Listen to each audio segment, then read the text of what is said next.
In this video, I'll show you how to hide your birthday on Facebook so other people can't see it on your profile. First, open the Facebook app on your phone and make sure you're logged into your account. After that, tap on your profile picture to go to your profile page. Once your profile opens, scroll down a little and tap on Edit Profile. Now scroll until you see the section called Edit Your About Info and tap on it. On the next screen, look for the Basic Info section where your birthday is listed. Tap the Edit option next to it. Here you will see your birth date and birth year along with the audience settings next to them. Tap the audience icon next to your birth date, and from the list of options choose Only Me if you want to completely hide it from everyone.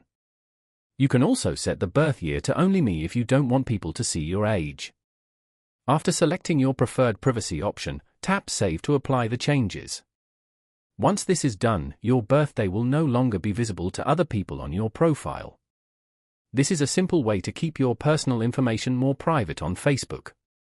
If this video helped you, don't forget to like the video and subscribe to the channel for more simple and helpful tutorials.